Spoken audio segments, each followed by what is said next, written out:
Parte 9. Acampamento de treinamento de verão, prova de fogo. O fim das provas finais marcou o início das tão aguardadas férias de verão. Para a classe 1A, porém, férias significava algo muito diferente: o acampamento de treinamento de verão. Uma semana intensiva na Floresta Nacional de Okutama, longe dos confortos da cidade, sob a tutela feroz dos professores da UA e de uma heroína convidada especial. A temível Mandíbula de Aço, Mandalay, líder da Pussycats, uma equipe de heróis especializada em terrenos selvagens e resgates. O objetivo é simples, anunciou Mandalay, com uma voz surpreendentemente doce para alguém como uma armadura tão intimidadora, diante dos alunos reunidos no ponto de encontro. Forjar o corpo e o espírito além dos seus limites atuais. Vocês vão aprender sobre sobrevivência, trabalho em equipe e em ambientes hostis e, o mais importante, sobre aperfeiçoar suas individualidades até o próximo nível. A jornada até o acampamento foi, em si, o primeiro teste. Em vez de um ônibus confortável, os alunos tiveram que marchar por quilômetros através de trilhas acidentadas, carregando suas próprias mochilas. Para a maioria, foi uma provação. Para Izuku, foi um passeio.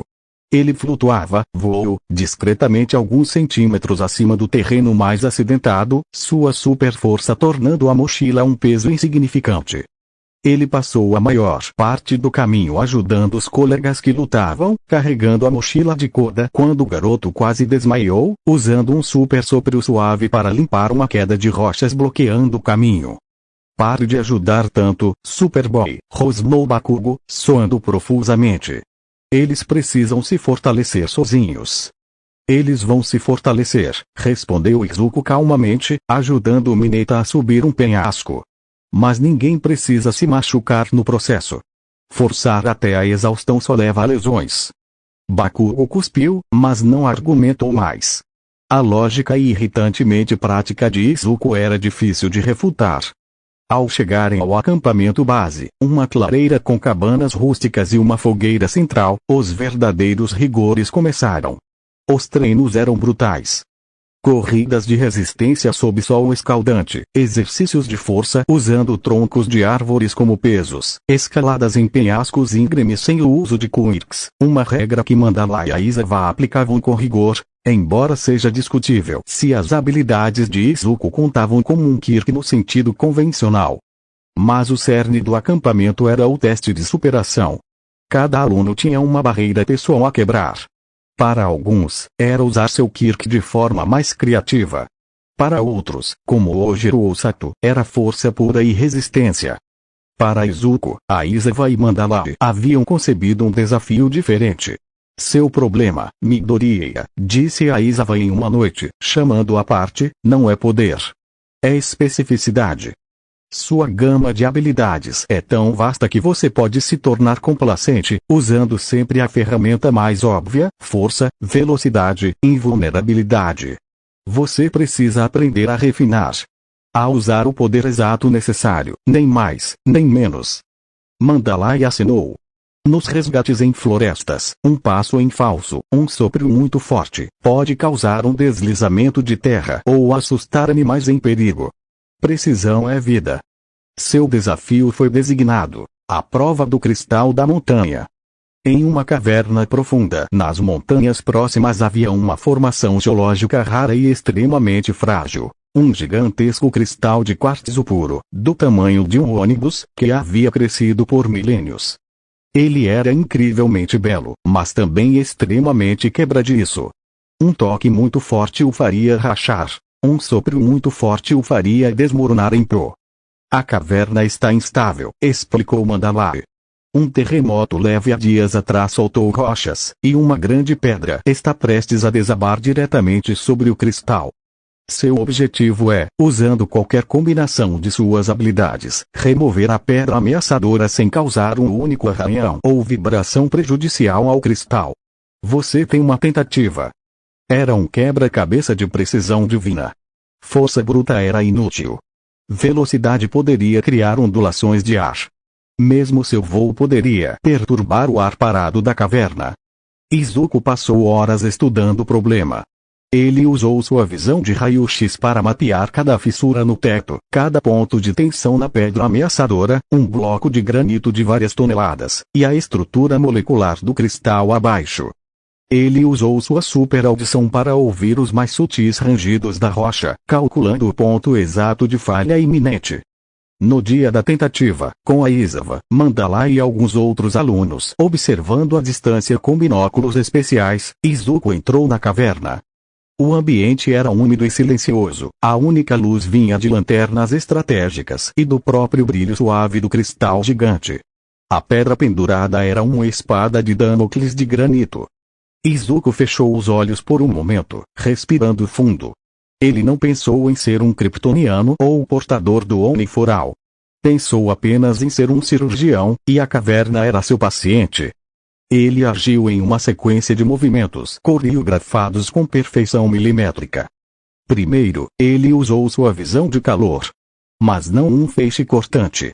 Ele emitiu um campo de calor de baixa intensidade e ampla área, direcionado precisamente para a junção entre a pedra ameaçadora e o teto. O objetivo não era cortar, mas expandir ligeiramente o metal de uma antiga e enferrujada barra de suporte que ainda prendia a pedra, fazendo-a soltar-se de forma controlada.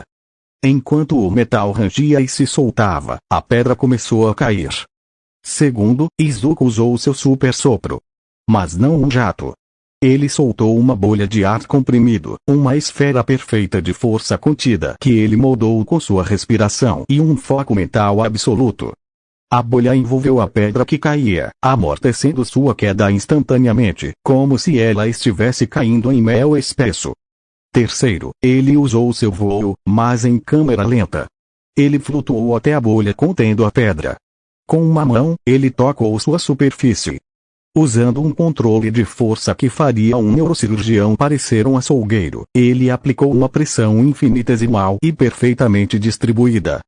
A bolha de ar, guiada por sua força telecinética implícita no controle do sopro e do voo, começou a se mover horizontalmente, transportando a pedra de várias toneladas para longe do cristal como se fosse uma pluma.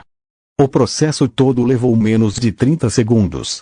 Foi silencioso, além do rangido inicial do metal. Quando a pedra foi depositada com segurança em um canto sólido da caverna, a bolha de ar se dissolveu com um pop suave. Izuku pousou suavemente no chão. O cristal de quartzo brilhava intocado, sem um único grão de poeira perturbado sobre sua superfície. Do lado de fora, através dos sensores, a Isava viu as leituras. 0 vibrações acima do nível basal. 0 danos. Ele trocou um olhar com Mandalay. O olhar dela estava arregalado em admiração pura. Ele não apenas removeu a ameaça, ela sussurrou. Ele o fez com uma graça que nem eu, com meu Kirk de telepatia para coordenar movimentos, poderia igualar. É como se ele conversasse com as forças fundamentais da física. Precisão absoluta, murmurou a Isava, o raro lampejo de algo que poderia ser orgulho em seus olhos cansados. Ele internalizou a lição. O sucesso de Izuku inspirou o resto da classe. Se Superboy podia refinar seu poder cósmico para uma tarefa tão delicada, eles certamente podiam superar seus próprios limites. O treino se intensificou, o moral estava alto. Mas as sombras da Liga dos Vilões não estavam dormindo. Na noite anterior ao último dia do acampamento, durante um exercício noturno de rastreamento e perseguição, o ataque veio. Não foi um ataque frontal. Foi uma emboscada planejada com malícia. Vários vilões, recrutados pela Liga, atacaram em múltiplas frentes, usando quirks de confusão e camuflagem para separar os alunos. Seu alvo claro era Katsuki Bakugo. Mas seu segundo alvo, conforme ficou claro, era Izuku Midoriya. Enquanto Mandalay usava sua telepatia para avisar todos os alunos, vilões invadiram a floresta. Defendam-se, mas a prioridade é sobreviver. Ponto de encontro alfa. Izuku já estava em movimento. Sua super audição captou os gritos abafados, os sons de luta. Sua visão de raio-x varreu a floresta densa, identificando agrupamentos de vilões e alunos em perigo. Ele encontrou Tsuyu e Tokoyami sendo pressionados por vilões com quirks de ácido e tentáculos. Izuku despencou do céu como um meteoro, pousando entre eles. Sem deter sua queda, ele usou o impacto para criar uma onda de choque direcionada para cima, que lançou os vilões para trás, sem tocar em seus colegas. Vão para o ponto alfa. Eu cuido disso. Ordenou ele, sua voz era de comando. Midori Ribichi, eles são muitos. Tsuyu alertou. Então é uma questão de eficiência, ele respondeu, seus olhos começando a brilhar com um brilho vermelho suave. O que se seguiu foi uma demonstração de combate em ambientes restritos. Izuku não usou força bruta que pudesse incendiar a floresta. Ele usou sua super velocidade para aparecer atrás de cada vilão antes que pudessem reagir, aplicando pressões precisas em pontos nervosos para desmaiá-los instantaneamente. Para o vilão do ácido, ele usou um super sopro congelante para envolver o ácido e o próprio vilão em uma crosta de gelo inofensiva. Foi rápido, limpo e decisivo. Mas enquanto resgatava seus colegas, ele sentiu uma perturbação distante, uma explosão familiar seguida de um grito de raiva pura. Bakugo! Izuku disparou em direção ao som. Ele chegou a uma clareira para testemunhar uma cena que fez seu sangue ferver. Bakugo, lutando como um demônio, estava sendo subjugado não por força, mas por números e quirks insidiosos. Pior, uma figura familiar e sinistra observava à distância, apoiada em uma árvore. Dabi, com suas chamas azuis frias brilhando em seus olhos. Pegue o explosivo, Dabi ordenou a um vilão com um quirk de teletransporte. O outro, o kryptoniano, ele chegará a qualquer momento. Prepare o presente. O vilão de teletransporte se aproximou de Bakugo, que estava lutando contra uma teia viscosa. Mas antes que pudesse tocá-lo, Izuku interveio. Ele não atacou o vilão. Ele atacou o espaço entre o vilão e Bakugo. Com um movimento de sua mão, ele criou um vórtice de ar girando com seu super sopro, um mini tornado que isolou o Bakugo e arrancou a teia viscosa, enquanto empurrava o vilão de teletransporte para longe. Kashan, saia daqui! Izuku gritou, pousando entre seu colega e os vilões. Bakugo, ensanguentado, mas furioso, rosnou. Não preciso da sua ajuda, Deku. Hoje você precisa. Izuku retrucou, seus olhos varrendo os vilões. Havia Dabi, o vilão de teletransporte, e mais 3 com quirks perigosos. Eles não estão aqui só para você. É uma armadilha. Dabi riu, um som seco e quebrado. Inteligente. O chefe quer o explosivo. Mas nosso benfeitor tem um interesse especial em você, Superboy. Quer uma amostra? Dabi levantou a mão, e chamas azuis intensas surgiram, não em direção a Izuku, mas em direção às árvores ao redor da clareira, criando um rápido e mortal anel de fogo que o cercou, uma armadilha para prender Izuku enquanto o teletransportador pegava Bakugo. Izuku calculou em um nanosegundo. Ele podia extinguir o fogo com sopro, mas isso consumiria tempo. Ele podia voar para fora com Bakugo, mas o teletransportador poderia perseguir. Ele precisava de uma solução que neutralizasse todas as ameaças de uma vez. Lembrando-se da lição da caverna, ele focou na precisão. Ele usou sua super velocidade não para se mover, mas para vibrar sua mão em uma frequência específica. Então, ele toca o chão.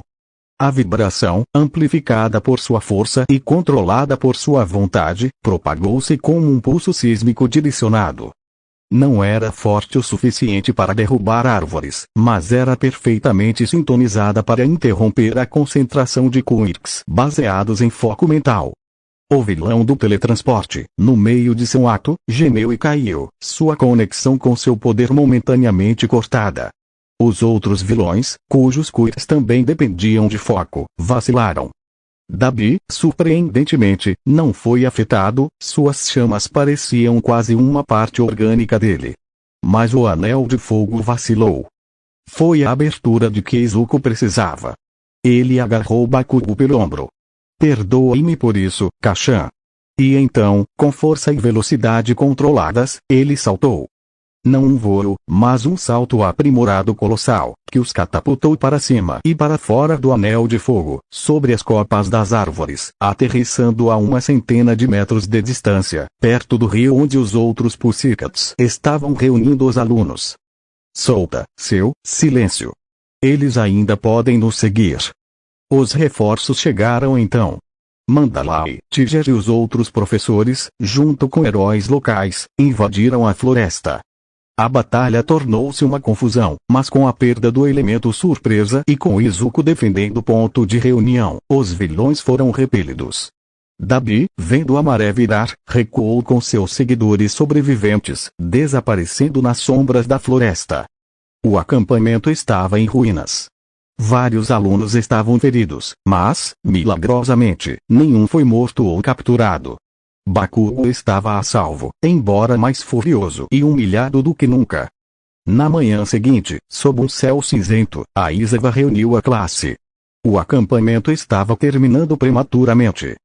Eles falharam em seus objetivos principais, a Aizawa anunciou, sua voz grave.